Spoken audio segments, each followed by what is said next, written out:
Je vous invite à ouvrir la parole de Dieu avec une grande joie aujourd'hui dans l'évangile de Matthieu. Nous ouvrons ensemble la parole de Dieu à l'évangile de Matthieu, Matthieu chapitre 22. Matthieu chapitre 22. Je voudrais vous partager que j'ai eu le privilège, il y a quelque temps, de participer à une visioconférence par Zoom avec John MacArthur. Ça, c'était en juin 2024, où il avait plusieurs frères dans de différents pays du monde. Et on a eu cet entretien avec lui et il a exprimé son inquiétude quant au manque de conseils bibliques et d'accompagnement et de soutien au sein de l'Église. Il a dit cela parce que, comme vous le savez, nous le savons tous ici, la vie fait mal.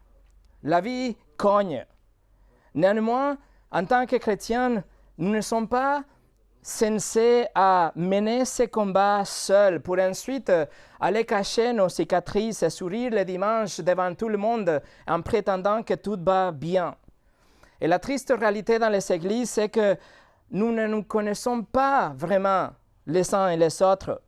Nous avons des informations de base sur les autres, nous connaissons des faits, des choses de la vie des autres personnes, mais nous ne sommes pas vraiment impliqués dans la vie les uns des autres comme on devrait l'être. Nous n'agissons pas vraiment en tant qu'une famille, ou comme un corps, ou comme un bâtiment, que ce sont des images que la Bible donne par rapport à l'Église. Et en conséquence, il y a des frères et des sœurs partout dans le monde, des chrétiens qui cherchent de l'aide à l'extérieur de l'Église, quelque part ailleurs, parce qu'ils ne peuvent pas trouver ce confort et cette aide à l'intérieur de l'Église. Et donc, ils vont aller chercher dans la psychologie, par exemple, ou dans la prescription de médicaments, ou dans les antidépresseurs, ou dans des divertissements, ou le yoga, la sagesse du monde, etc. Et bien sûr, ils font ça parce que Jésus n'a jamais promis qu'on va voir la vie en rose. Il n'a jamais dit qu'on va voir your best life now, la meilleure vie maintenant. On ne va pas avoir un vol paisible tout au long de notre vie. On va avoir des turbulences. On va voir un long et tortueux chemin dans ce monde. Jésus même l'a dit, il a promis, il a dit, vous aurez des tribulations dans ce monde.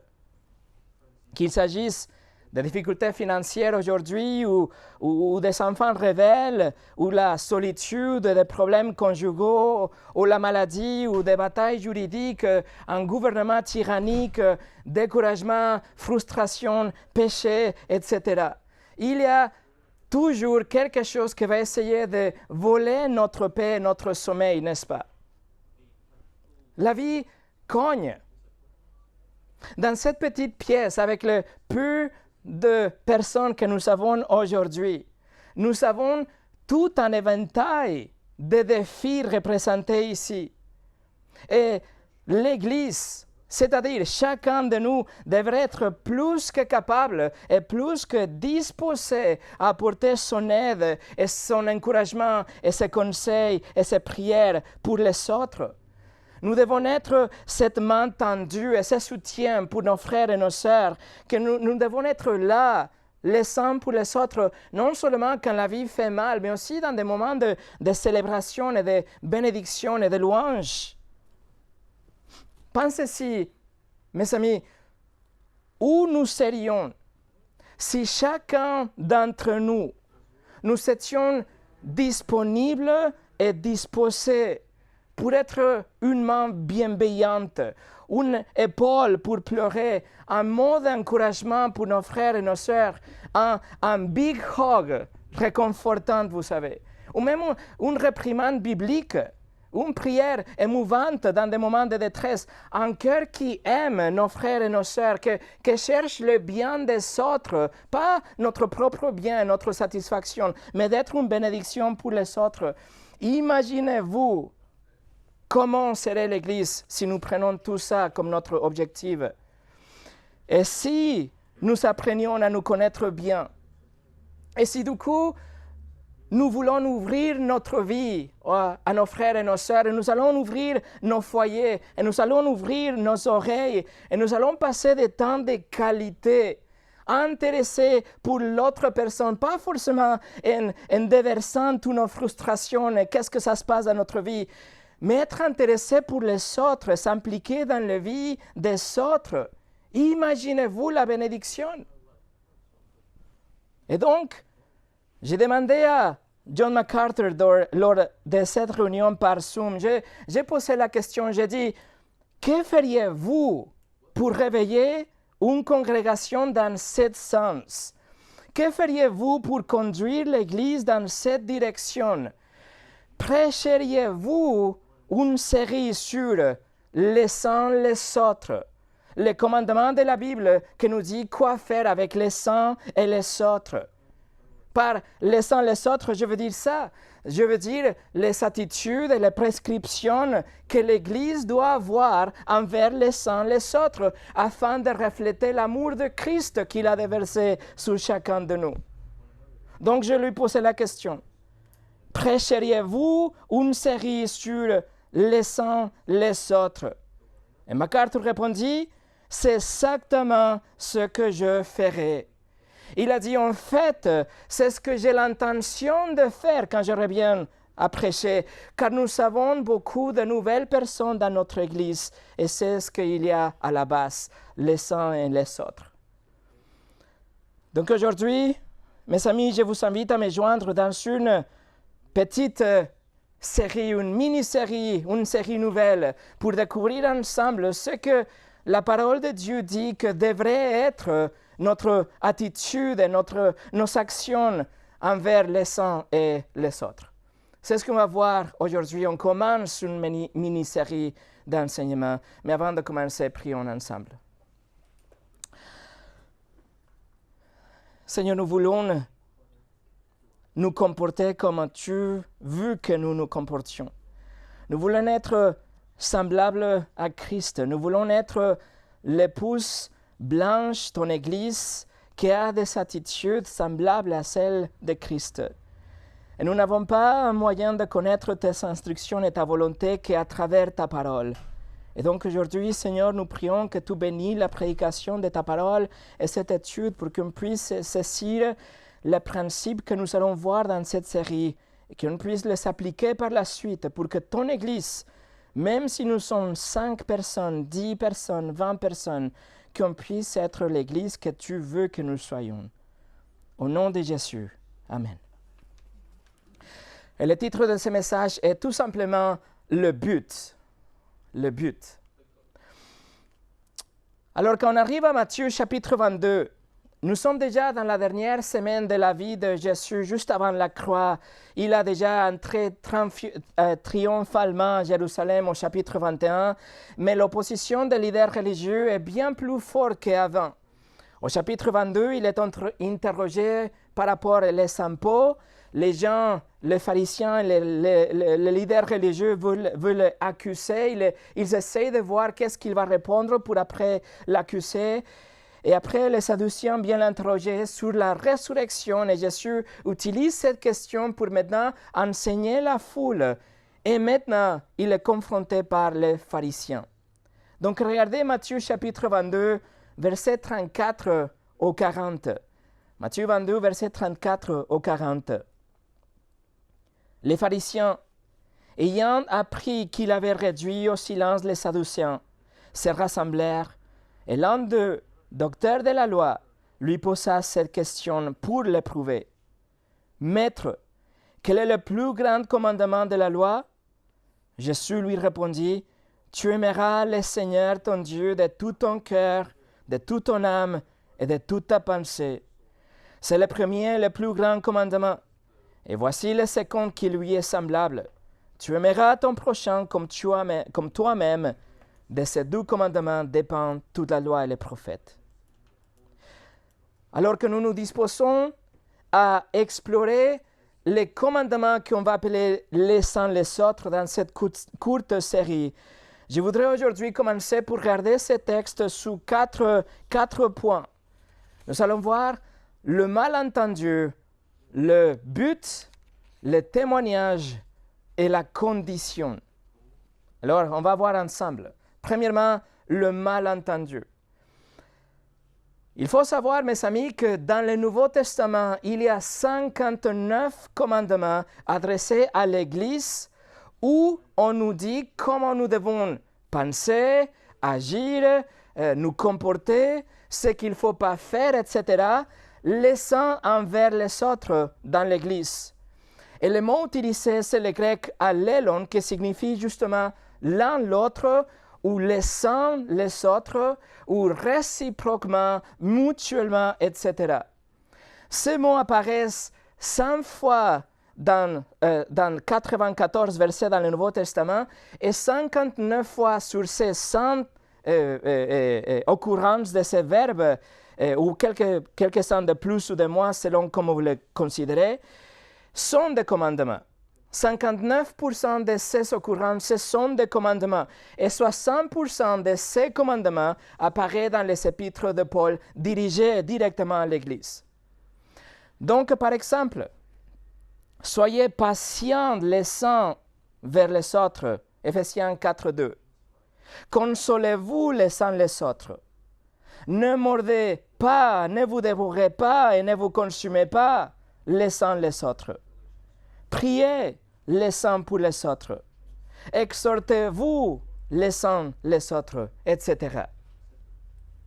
Et il y a des autres commandements dans les Écritures qui sont aussi destinés pour les uns les autres, mais le mot en grec n'est pas utilisé. Par exemple, ne calomniez personne, ou soyez pacifiques, aimables et doux. Que vos paroles soient assaisonnées de sel. Dites la vérité dans l'amour, etc. Alors il y a 59 commandements en tout. Et nous pourrions les isoler. Nous pourrions prendre ces 59 commandements et faire une liste, puis passer en revue de notre liste en tant qu'un devoir religieux, une liste des choses qu'il faut faire et des choses qu'il ne faut pas faire, en cochant des cases au fur et à mesure que nous traversons notre journée, et alors que nous interagissons aussi avec nos frères et nos sœurs. Nous pourrions faire une liste religieuse avec ces commandements. Mais écoutez attentivement, cette idée est fausse. C'est un malentendu. Ce n'est pas ainsi qu'il faut utiliser ces commandements. Ce n'est pas comme ça que ces commandements marchent. Et je vous donne un exemple personnel. Ma journée tourne autour d'une application sur mon téléphone qui s'appelle Reminders, rappel. J'y note toutes les choses que je dois faire dans la journée. J'attribue une date, une heure, et je dois être rappelé chaque jour. Et chaque fois que je suis rappelé, je fais ce qu'il faut faire. Je coche des cases. Je fais tout ce que mon application dit que je dois faire. Et ça me fait plaisir à chaque fois que j'encoche une caisse comme terminée. Et au fil de ma journée, quand la journée est finie, je suis vraiment contente de voir que ma liste a diminué à 0. Et je me sens bien, je me sens accompli parce que je fais ce que je devais faire dans la journée.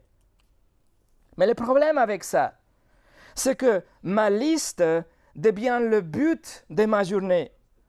En lieu d'être le moyen pour achever un but plus large, en lieu d'être le moyen pour achever un certain objectif, mais toute petite tâche devient en elle-même l'objectif le plus important. En lieu d'être des marchepieds pour arriver à une vision plus large, mes petites tâches deviennent ma tâche principale. Si vous avez un iPhone, vous connaissez Siri. Siri est la dame qui habite dans notre téléphone et Siri devient ma patronne dans la journée. Je fais tout ce qu'elle dit que je dois faire et je perds de vue mon objectif ultime. J'oublie pourquoi je fais les choses que je suis en train de faire. Je fais tout simplement ce qu'elle dit parce que je dois le faire. Alors, les commandements les uns les autres dans les Écritures peuvent devenir comme cela. Cela peut devenir une liste que nous allons suivre juste parce qu'il faut le suivre. Juste parce qu'il faut le faire. sans savoir pourquoi ni quel est leur objectif. Donc, la toute première chose qu'on doit bien comprendre pour commencer cet enseignement, cette série d'enseignements, c'est que ils sont pas comme ça. Ça ne marche pas comme ça. Ces commandements ne sont pas dénués de sens. Ce n'est pas juste pour cocher et pour que nous nous sentions bien dans notre peau à la fin de notre journée. Non, ce sont plutôt, écoutez, des panneaux de signalisation. Ce sont des flèches qui vont nous montrer la direction pour qu'on puisse arriver à une destination finale. Il y a un but à la fin de notre chemin. Et tous ces 59 commandements, ils vont tout simplement nous montrer la bonne direction pour arriver à notre objectif ultime. Alors, quel est l'objectif ultime? Quel est le but? Numéro 2, le but. Dieu, dans les Écritures, nous donne ces 59 commandements que, à partir de maintenant, on va les appeler tout simplement les laissant les autres. D'accord? Quand je dis les laissant les autres, je parle de ces 59 commandements. Mais le seul but de ces 59 commandements est de s'aimer laissant les autres. Mes amis, c'est l'amour qui va réunir les 59 commandements ensemble. L'amour, c'est le noyau, c'est ce qui est au centre de tous ces commandements. Mais ce n'est pas un amour qui est défini par nous-mêmes. Ce n'est pas un amour qui dépend de l'autre personne pour si l'autre personne est aimable ou pas. C'est un amour qui sera défini pour nous par les Écritures. Dieu définit ce type d'amour. C'est un amour que nous pouvons exprimer car il nous a aimés en premier comme ça. Tous ces commandements, tous les laissant les autres, ont comme un but ultime l'amour qui se trouve au milieu de nous. Et les 59 commandements, ce sont que les moyens pour y arriver. Les 59 commandements, ce sont juste les flèches qui vont nous conduire vers le but ultime que c'est l'amour. Par exemple, Jacques 4, 11, ne vous plaignez pas les uns des autres. Et oui, le but, c'est l'amour, n'est-ce pas? Galates 5, 13, servez-vous les uns les autres. Pourquoi? C'est l'amour. Ne vous mentez pas les uns les autres, Colossiens 3, 9, c'est l'amour. Encouragez-vous et soutenez-vous les uns les autres. Voilà l'amour aussi en Thessaloniciens 5, 11. Donc, à fin de compte, ce qu'il faut comprendre, c'est que tous ces commandements ont l'amour biblique dans leur vue. Et en fait, environ un tiers de tous ces commandements commandent l'amour d'une façon explicite. Un amour qui imite l'amour de Christ envers nous et son Église. Alors, ça c'est le but pour l'Église. Ça c'est le but pour ces commandements. Et avec tout cela en tant qu'introduction, regardons notre texte. Regardez le verset 36, Matthieu 22, verset 36. Maître, quel est le plus grand commandement de la loi? Les rabbins, dans les jours de Jésus, ils avaient répertorié un total de 613 commandements dans l'Ancien Testament et ils les avaient classés selon ceux qu'ils considéraient les plus importants ou moins importantes. Et donc, ils demandent à Jésus quel serait le premier choix pour lui. Et ils veulent juste savoir son opinion parce que ce qu'il faisait, c'est qu'il classait tous et ceux qui se trouvaient à la fin de la liste pouvaient être négligés. Alors ils disent, quel est le plus grand? On va trier les commandements pour voir quel est le plus important pour oublier les autres. Jésus lui répondit, verset 37, « Tu aimeras le Seigneur ton Dieu de tout ton cœur, de toute ton âme et de toute ta pensée. » C'est le premier et le plus grand commandement. Jésus explicitement nous dit que le plus grand commandement de la loi est d'aimer Dieu et d'aimer Dieu sans réserve. Il nous dit aimer Dieu avec votre cœur, avec votre être, avec votre âme, avec votre intelligence. Je suis en train de citer de Deutéronome chapitre 6, ce qu'on appelle Shema à Israël, que c'est la prière que le Juif prie encore une fois. Et on l'appelle comme ça parce que c'est comme ça que Moïse commence l'instruction. Deutéronome 6, 4, il dit « Shema Israël, écoute Israël, Yahvé est ton Dieu. » Notre Dieu, il est le seul Yahvé. Et après, il dit, tu aimeras l'Éternel, ton Dieu, de tout ton cœur, de toute ton âme et de toute ta force.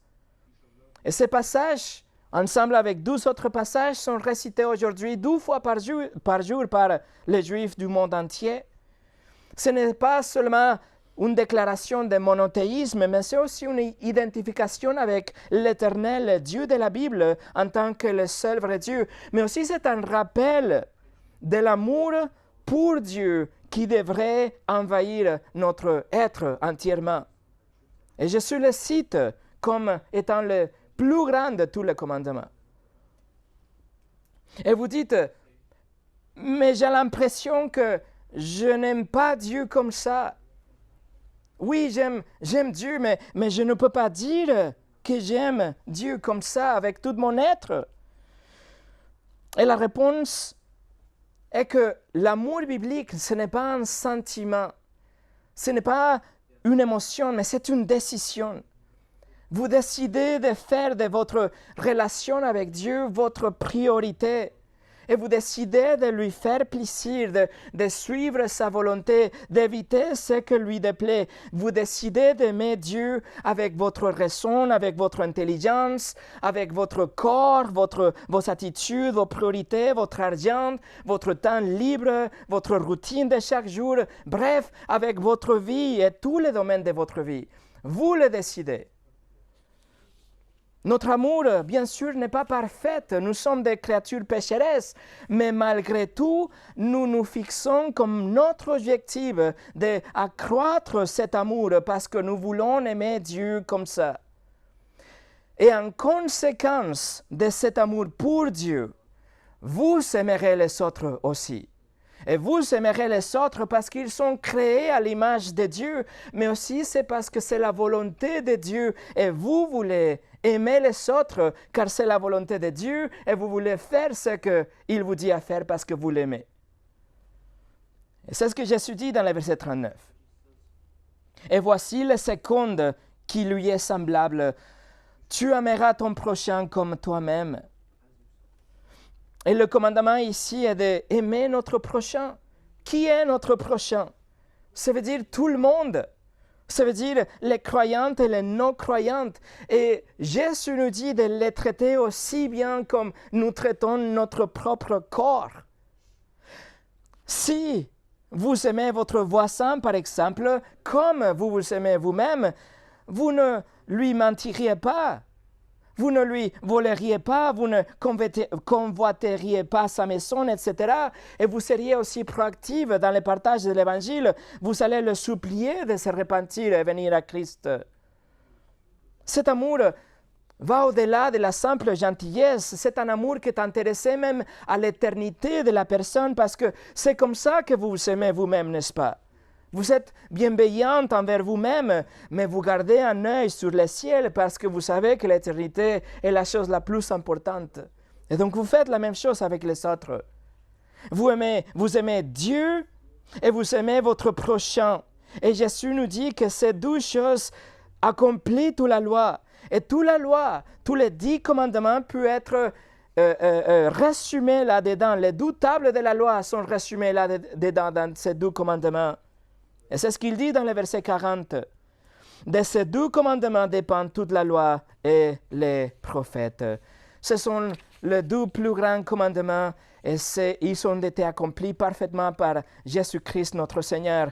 Il aimait Dieu avec un amour parfait et il aimait les autres tout autant. Par contre, cet amour que le Seigneur commande devient vraiment spécifique et vraiment profonde quand on arrive aux dernières de repas avec les disciples, la Sainte Seine qu'on appelle. Alors tournez avec moi au Jean chapitre 13 pour voir comment cet amour et ce commandement progressent. Jean chapitre 13. Quand on arrive à Jean chapitre 13, cela se produit juste quelques heures avant l'arrestation de Jésus. Il est ensemble avec ses disciples. Il a déjà lavé les pieds des disciples. Judas, il est déjà parti pour trahir quelques versets plus haut. Et donc, on arrive au verset 34. Regardez Jean 13, verset 34. Jésus dit, « Je vous donne un commandement nouveau. Aimez-vous les uns les autres comme je vous ai aimé. Vous aussi, aimez-vous les uns les autres. » Le commandement en soi n'est pas nouveau. En fait, la loi dans l'Ancien Testament incluait implicitement et explicitement aussi l'amour pour les autres. Mais le grec qui est utilisé ici pour le mot nouveau, ce mot nous donne une notion de fraîcheur. Ce n'est pas nouveau comme quelque chose qu'on a remplacé avec une autre chose, comme quelque chose qui est différent ou récent, mais plutôt c'est une façon fraîche, une façon nouvelle de voir les choses dans son sens et dans son application. Parce que l'amour maintenant est désormais restreint aux disciples, vous voyez, et par conséquent l'Église. Son expression fraîche est de suivre le modèle que Jésus fait avec les disciples dans ce cas. Dans le Nouveau Testament, non seulement nous savons l'amour parfait de Jésus démontré par lui, mais aussi nous avons la capacité d'aimer comme ça à travers notre nouvelle naissance et le ministère du Saint-Esprit. Et alors la question qu'on se pose, c'est comment Jésus a-t-il aimé? Il nous commande de nous aimer comme il nous a aimés, mais comment, à quoi ça ressemble cet amour? Et il va le dire encore une fois dans le chapitre 15. Tournez au Jean chapitre 15. Regardez Jean chapitre 15, le verset 12. C'est ici mon commandement. Aimez-vous les uns les autres comme je vous ai aimé. Et encore une fois, la question qu'on se pose, c'est comment? On voit maintenant que le commandement devient vraiment spécifique. Il parle qu'à ses disciples, donc son Église. Il nous dit qu'on doit s'aimer comme il nous a aimés. Mais comment? Et nous voyons la réponse dans le verset suivant, verset 13. Il dit, « Il n'y a pas de plus grand amour que de donner sa vie pour ses amis. » Voilà la réponse. Mes amis, la manière dont il nous est commandé de nous aimer les uns les autres, nous, l'Église, est d'une façon sacrificielle, tout comme Jésus l'a fait pour nous. Il a donné sa vie pour nous. Il a laissé sa gloire éternelle et son adoration sans fin, et il a rentré dans un monde de corruption. Il était rejeté par sa famille, par son propre peuple. Il était assassiné de la pire manière imaginable afin de vous sauver, vous et moi, de la colère de Dieu et du jugement. C'était nous que nous étions censés d'être tués à la croix, d'être punis éternellement par la colère de Dieu pour avoir cassé les commandements, mais ce que Jésus a fait pour nous, c'est par amour. Il a donné sa vie en sacrifice et en substitution afin que nous puissions être pardonnés et délivrés. Et Dieu a pris sa vie parfaite et nous la donne, nous la crédite. Et il attribue sa perfection à nous, mais notre péché à lui. Et nous pouvons être pardonnés grâce à lui, grâce à son sacrifice qui a satisfait la justice de Dieu. Et c'est pour ça, en réponse, nous nous repentons, nous nous détournons de nos péchés, nous plaçons notre confiance en lui. Et Dieu nous pardonne et nous donne la vie éternelle en tant qu'un cadeau parce que c'était impossible de l'avoir autrement. C'est par la grâce, un cadeau, à travers de la foi. Ça ne nous a coûté rien. Mais pour Jésus, le prix qu'il a payé était infini, éternel. Et il a fait ça pour nous en raison de son amour pour nous. Et maintenant, le Seigneur nous commande faire la même chose, faire de même pour les autres. Aimer nos frères et nos sœurs avec le même amour sacrificiel. Revenez au chapitre 13, Jean chapitre 13. Jean chapitre 13, verset 34. Je vous donne un commandement nouveau. Aimez-vous les uns les autres comme je vous ai aimé. Vous aussi aimez-vous les uns les autres. Le Seigneur Jésus parle à chacun de nous avec ses commandements que nous nous aimions de la même façon comme il nous a aimés. Et mes amis, les 59 commandements, les uns les autres des Écritures, reflètent cet amour. Les uns les autres sont comme la recette. Ce sont les flèches pour qu'on puisse cultiver et cuisiner, si vous voulez, faire cuire d'une façon ce type d'amour pour nos frères et nos sœurs. C'est grâce à ces 59 commandements que nous allons pouvoir aimer d'une façon sacrificielle. Et on va donner nos vies pour nos frères et nos sœurs, bien sûr pas d'une façon littérale, c'est une façon symbolique, néanmoins réelle. C'est dans nos actions et dans nos attitudes avec les uns, avec les autres, que nous allons aimer d'une façon sacrificielle. Sans les commandements les uns les autres dans l'Église, sans ces 59 panneaux qui nous orientent vers le but ultime, que c'est l'amour visible comme l'amour de Christ pour nous, nos cœurs pervers nous tromperont et nous faisant croire que nous aimons déjà d'une façon sacrificielle. C'est notre cœur qui va nous tromper et va nous dire que nous sommes en train déjà d'aimer les autres comme on doit le faire. Notre cœur va nous tromper et va nous dire que notre amour est déjà à l'auteur de l'amour de Christ et que nous n'avons aucun domaine dans lequel nous devons améliorer ou augmenter notre amour dans notre relation avec nos frères dans l'Église. Et nous allons définir l'amour par nos attentes. Et nous allons penser qui parmi vous mérite mon amour, par exemple, ou qui mérite mon temps, par exemple. On va faire le tri, on va décider ce qui nous met à l'aise, tant que cela ne demande pas trop de notre temps, ou pas trop de nos ressources, etc. Et nous allons décider qui est digne de notre amitié, de notre temps, qui est digne pour qu'on puisse l'aider, et à qui nous aimerions mieux connaître, mais qui ça ne nous intéresse pas trop. À qui nous allons offrir tout simplement un sourire le dimanche, mais on va complètement oublier pour le reste de la semaine.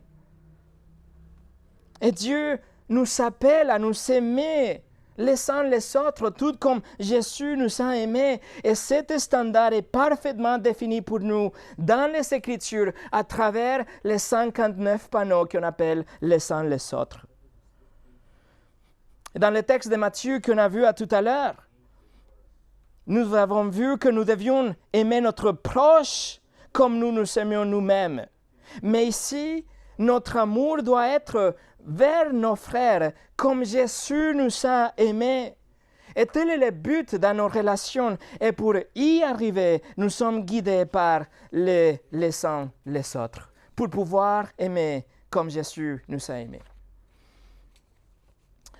Spurgeon a dit, nous devons aimer notre prochain comme nous-mêmes, mais nous devons aimer nos frères chrétiens comme Christ nous a aimés, et cela va bien au-delà de l'amour que nous avons pour nous-mêmes. Numéro 3, les témoignages. Non seulement les uns les autres nous guideront à avoir un amour sacrificiel authentique pour nos frères et sœurs, mais aussi ça va être une bannière pour que le monde puisse voir que nous appartenons au Christ. Regardez Jean chapitre 13, versets 34 et 35, encore une fois. Je vous donne un commandement nouveau. Aimez-vous les uns les autres comme je vous ai aimé, vous aussi aimez-vous les uns les autres. À ceci, tous connaîtront que vous êtes mes disciples, si vous avez de l'amour les uns pour les autres. Vous voyez, notre amour, les uns pour les autres, va nous distinguer du monde. Ça va être comme une ville qui se trouve sur une colline qui sera visible pour tout le monde. Notre amour pour nos frères et sœurs, ça va être un outil d'évangélisation, c'est un témoignage devant un monde qui observe. Et vous savez, le monde a ses propres les uns les autres. Soyez égoïstes les uns les autres. Manipulez-vous les uns les autres. Prenez l'avantage les uns les autres. Humiliez-vous. Non, humiliez les uns les autres.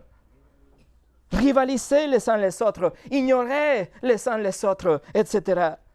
Mais nous, l'Église de Jésus, nous devons être complètement différentes. On doit avoir une vie complètement opposée à ça, une vie qui est centrée sur les autres, pas de vie égoïste centrée sur nous-mêmes. Et donc, quand les non-croyants vont voir la façon dont nous aimons, nous traitons les uns les autres, et que nous vivons des relations qui sont centrées dans l'amour et dans l'autre personne, ça va être un témoignage pour l'Église. Et un tel témoignage va créer des opportunités pour après, verbalement, arriver à proclamer l'Évangile. L'évangélisation qu'on fait le vendredi, c'est important, mais ce n'est pas la seule chose qu'on doit faire. Notre vie ensemble, nos relations en tant qu'une église, surtout le dimanche, quand on se retrouve, ça va être un outil d'évangélisation aussi. Jésus nous marque comme les siens à travers l'amour que nous avons les uns pour les autres. Nous révélons notre vie de disciples à travers de l'amour que nous portons, que nous proclamons, et le monde va reconnaître ça. Ils seront émerveillés. Tertullian, un théologien du 1er siècle, un des pères des églises, il a écrit que les non-croyants, et même ceux qui étaient antagonistes au christianisme, ils regardaient la première église du 1er siècle, ils s'exclamaient avec émerveillement, ils disaient « Voyez comme ils s'aiment les uns les autres ». C'est quelque chose que le monde reconnaît. C'est visible, c'est pratique. Et nous l'avons vu nous-mêmes de nos propres yeux, n'est-ce pas? Peut-être quand on est allé visiter une autre église ou quand on a reçu des visiteurs ici, comment la chose qui touche beaucoup les gens, c'est l'amour qu'ils voient dans une église. Comment on se traite les uns les autres, c'est précisément ça, l'amour chrétien qu'on a les uns pour les autres qui va toucher, ouvrir une porte pour l'évangile plutôt. Francis Schaeffer, le théologien, il a dit « Notre relation les uns avec les autres est le critère utilisé par le monde pour juger la véracité de notre message. La communion chrétienne est notre apologétique ultime. » Et numéro 4, la condition. La condition préalable pour vouloir obéir et suivre les commandements les uns les autres dans le but d'arriver à un amour sacrificiel et élever l'amour en tant qu'une bannière d'évangélisation. Et bien sûr, d'abord, parce que le Saint-Esprit réside en nous en tant que la cause de notre nouvelle naissance. Bien sûr, ça c'est la condition préalable pour obéir les uns les autres. Mais il y a quelque chose d'autre, quelque chose qui est bien évident, est tellement évident qu'on ne le remarque pas, quelque chose que si nous négligeons ça, ça va être impossible d'accomplir aucun de ces commandements les uns les autres. Écoutez, en supposant que tout le monde ici, en supposant que nous sommes tous ici des chrétiens nés de nouveau, la seule condition qui est absolument nécessaire pour pouvoir accomplir les uns les autres est être ensemble, se rassembler, vivre en communauté, en tant qu'une église, comme une église est censée d'être ensemble. Allez avec moi au livre aux Hébreux. Le livre aux Hébreux chapitre 10. L'auteur des Hébreux écrit par rapport à la supériorité de de Jésus et son sacrifice quand il commence ce chapitre, le chapitre 10. Et après, il va procéder à encourager l'Église à persévérer au milieu de la persécution et les épreuves. Regardez chapitre 10, versets 24 et 25. Hébreux chapitre 10, versets 24 et 25.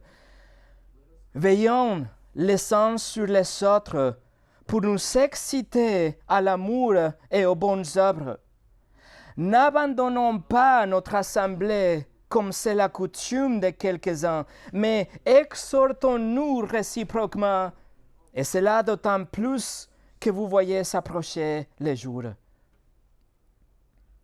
Veuillez noter que ce que l'auteur des Hébreux nous dit ici est qu'il veut que l'Église se stimule, que l'Église s'excite mutuellement, il dit, à aimer et aux bonnes œuvres.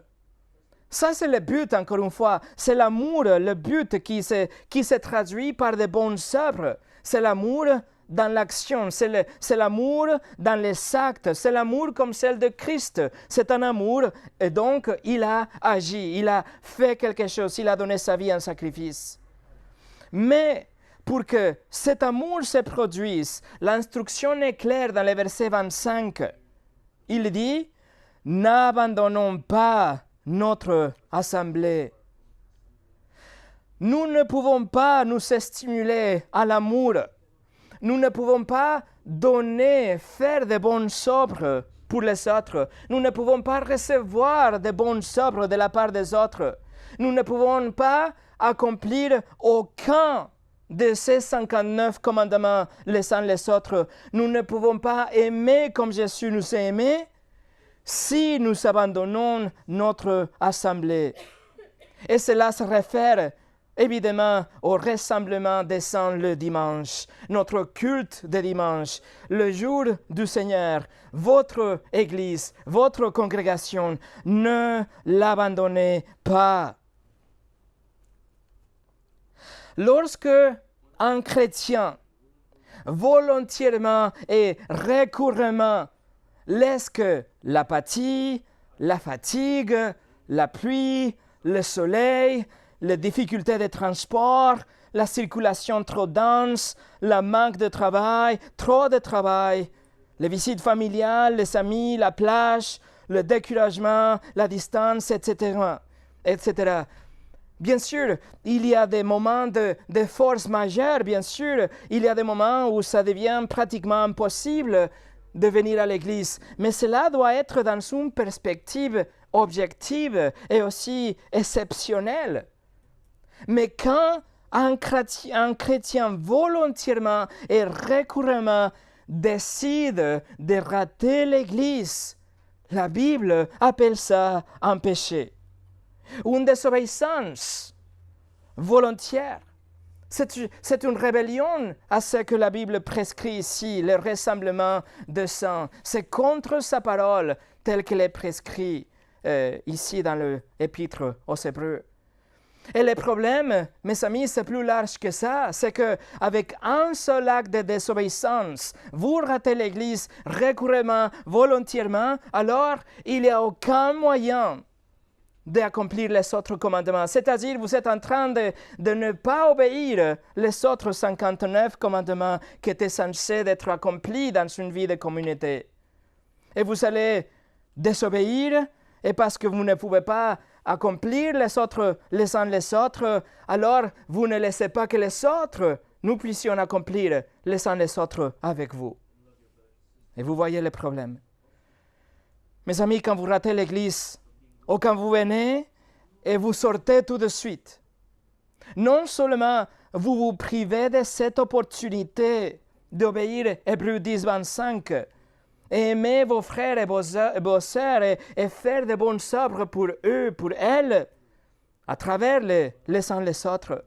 Mais aussi vous êtes en train de priver les autres pour pouvoir vous aimer et vous servir et faire de bonnes actions avec vous.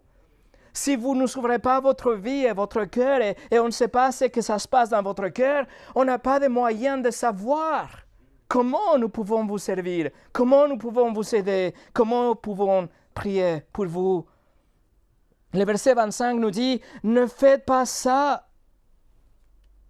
Ne faites pas ça comme quelques-uns ont déjà fait. Il dit, le verset 25. Et dans le contexte, l'auteur aux d'Hébreux fait référence à tous ceux qui ne viennent plus à l'Église parce qu'ils sont revenus au système lévitique. Ils sont revenus à la loi.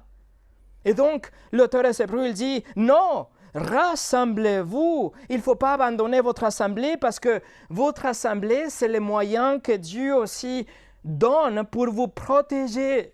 Quand vous êtes en train de tomber dans l'erreur ou la religiosité ou le légalisme, les récits, etc., c'est le seul moyen comme vous pouvez être protégé par vos frères et vos sœurs. C'est le moyen de vous garder dans les limites de la saine doctrine. Et particulièrement, le verset 25 nous dit « D'autant plus que vous voyez s'approcher les jours ». En parlant du jour du Seigneur, c'est-à-dire le prochain grand événement qui est l'enlèvement de l'Église. Nous serons tous rassemblés et alors il dit « Encouragez-vous pour ça, protégez-vous avec ça, faites de bonnes œuvres les uns pour les autres, aimez-vous les uns les autres, car le temps est proche. » C'est ce qu'il dit, le jour du Seigneur arrive, le Seigneur revient, alors ne ratez pas l'assemblée. Le rassemblement des saints. Et pour finir cette introduction de cette série, il faut dire que le christianisme biblique est à l'opposé de la indépendance. C'est la unité et pas l'isolement. C'est la solidarité et non la solitude. C'est la communauté et non l'individualisme. C'est la fraternité et non l'autonomie. C'est la coopération et non la réclusion. C'est la fraternité et non la séparation. C'est une vie en communauté. Le christianisme biblique est vous et moi ensemble. Nos vies étroitement liées de manière profonde afin de nous connaître, de nous aimer les uns les autres mutuellement, nous aider, nous servir, nous encourager, etc. pour que l'amour de Christ soit tellement visible que les non-croyants vous regardent avec stupéfaction. Et ils vont être ouverts à la proclamation de l'Évangile. Nous serons capables de nous aider les uns les autres, de nous aimer et avoir cet amour comme le but ultime. Et on va utiliser les uns les autres, les commandements, comme des repères pour pouvoir y arriver. Il faut juste avoir la volonté de vivre une vie en communauté, de partager avec les autres, de prier avec les autres, de prendre des nouvelles les uns des autres, se confesser, s'encourager, etc., etc., etc. C'est comme ça que nous devons être. C'est comme ça que l'Église est censée être. Voilà à quoi ça ressemble l'Église de Christ. Nous avons beaucoup de membres différents, nous avons tous des parcours différents, bien sûr, mais ça, c'est la beauté du corps de Christ. Et c'est ce que nous allons voir la semaine prochaine. Nous sommes tous le corps de membres différents, mais il faut être ensemble parce qu'on a besoin les uns des autres. Prions.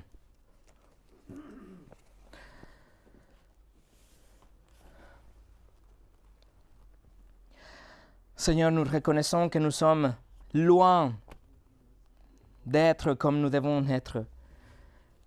Mais Seigneur, c'est pour ça que nous arrivons à cet enseignement, pour que ta parole puisse agir dans nos cœurs, que nous puissions nous repentir si nécessaire des moments d'égoïsme, des moments d'individualisme, que nous puissions par la suite repartir à zéro et avoir l'amour comme le but ultime et laisser que ta parole nous guide pour pouvoir y arriver, que nous puissions transmettre, vivre l'amour de Christ qu'on a reçu chacun de nous et aussi en tant qu'une Église. Seigneur, nous prions que notre petite Église soit une ville vraiment sur une colline, une lumière au milieu des ténèbres, que le monde puisse la voir et qu'il se demande pourquoi on s'aime tellement, pourquoi on est plus que gentils les uns avec les autres. Mais Seigneur, ça, nous pouvons que l'achever à travers l'étude, la compréhension et l'application de ta parole. Et c'est ce que nous te demandons aujourd'hui. Que maintenant le Saint-Esprit bien appliqué dans nos cœurs, dans nos situations individuelles, dans notre esprit, dans ce que nous avons dans le cœur, la parole qu'on a étudiée pour qu'on puisse prendre des mesures et grandir dans notre amour et les uns envers les autres, et que ton nom soit glorifié, Seigneur. Nous voulons être une église, une épouse, comme celle que Jésus souhaite, comme celle qui est digne d'appeler Jésus comme notre Seigneur et notre Maître. Merci encore pour ta parole. Au nom de Jésus. Amen.